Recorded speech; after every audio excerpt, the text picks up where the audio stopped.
اللہ تعالیٰ فرماتا ہے والیتاما والمساکین، یتیموں کے ساتھ اچھا سلوک کرو، مسکینوں کے ساتھ اچھا سلوک کرو۔ یاد رکھو کہ یہ دو ایسے اہم مقامات ہیں، یہاں ہمارے ایمان کا احتساب ہوتا ہے۔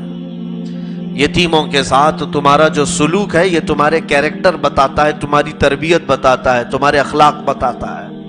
مسکینوں کے ساتھ جو تمہارا رویہ ہے یہ تمہارے اخلاق بتاتا ہے، تمہاری تربیت اور تمہارے اعلیٰ خاندان کا اس میں ثبوت ملتا ہے۔ کچھ لوگ جو آج کے پیسے والے ہیں، یعنی رات میں ہی امیر ہو گئے اور آج پیر پھیل گئے، ان لوگوں کی عادت یہ ہوتی ہے کہ وہ مسکینوں کو اور غربا کو بہت ہی نیچی نظر سے دیکھتے ہیں، اور یہ تو سٹیٹس بنایا گیا ہے، یہ جگہ تو غریبوں کے بیٹھنے کی، میں یہاں نہیں بیٹھتا۔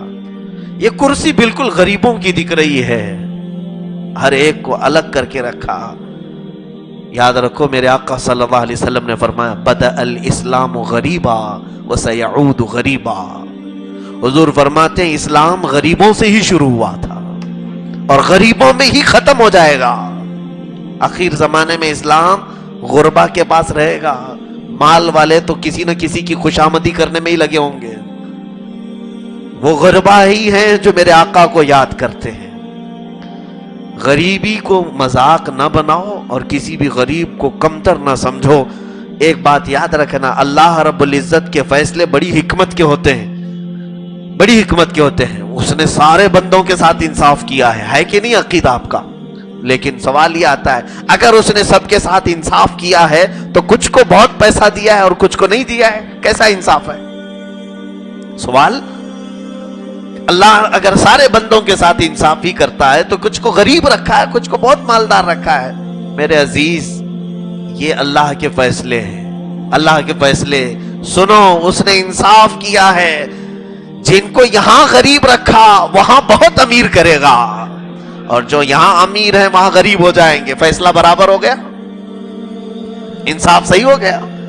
تو غریب اپنے غربت پر کوئی بھی اس طرح کا اعتراض نہ کرے کہ میرا حق کہاں گیا۔ تیرا سارا حق اللہ نے سنبھال رکھا ہے، سارا حق ہے تیرا، کیونکہ غریب قیامت کے دن یہی سوال کرے گا جو سوال میں نے کیا۔ اے اللہ، تو اگر انصاف کرتا ہے سارے بندوں کے ساتھ تو مجھے غریبوں میں پیدا کیا، غریب ہی رکھا، فلاں کو اتنا مال، فلاں کو اتنا مال۔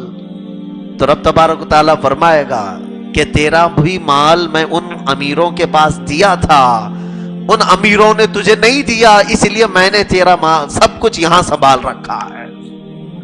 اس دن ہزاروں امیر یہ چاہیں گے، ہزاروں نہیں لاکھوں امیر، اے کاش دنیا میں تو ہمیں غریب ہی رکھتا۔ جو دولت وہاں قیامت کے دن مولا دے گا وہ جنت کی شکل میں دے رہا ہوگا، جنت کی شکل میں مل رہی ہوگی، اور اعلیٰ منصب وہاں مل رہے ہوں گے۔ اور خود میرے آقا صلی اللہ علیہ وسلم فرماتے ہیں میری امت کے غریب، میری امت کے غریب امیروں سے 700 سال پہلے جنت میں جا چکے ہوں گے، اور ایک روایت میں 70 سال پہلے جنت میں جا چکے ہوں گے۔ کیوں؟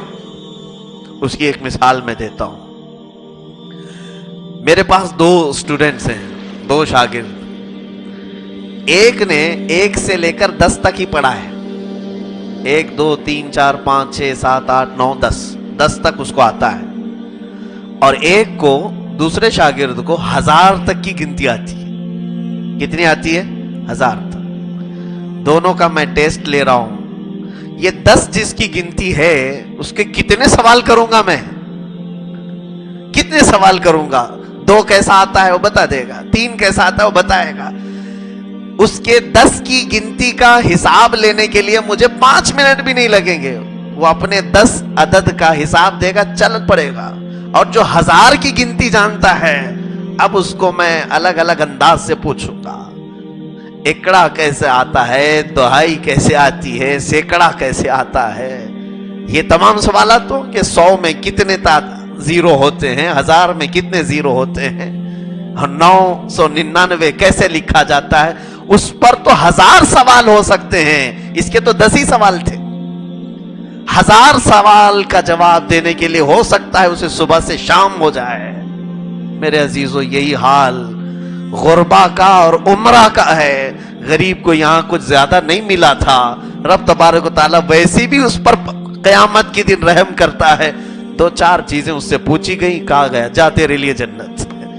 امیر سے کہا جائے گا سارا حساب دے, سارا جتنا بھی مال تو نے کمایا اور جتنا خرچ کیا.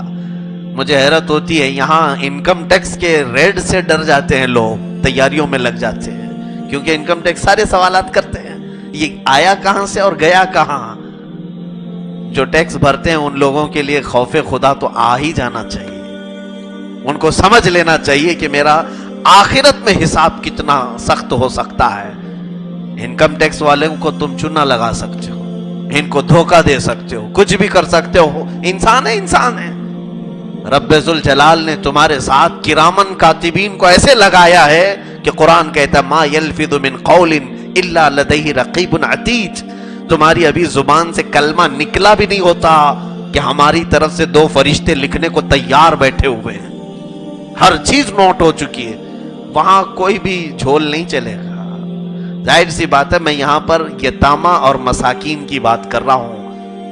اللہ رب العزت نے اگر کسی کو مسکین رکھا ہے تو یہ بھی اس کا فضل ہے, آخرت میں اس کا حصہ ہے. کچھ لوگ یہاں پر ان میری باتوں سے تسلی کر لیں جو اپنی غربت کا رونا روتے ہیں کہ کچھ بھی نہیں ہے, کچھ بھی نہیں ہے. کچھ بھی نہیں ہے تو زندہ کیسے ہو؟ اللہ نے تجھے زندہ رکھا ہے, کھلا رہا ہے, پلا رہا ہے, کپڑے پہنے ہو, شکر کرو. تمہارے حق میں یہ اگر بہتر ہے تو اللہ رب العزت تمہارا آخرت میں بہت بڑا حصہ رکھا.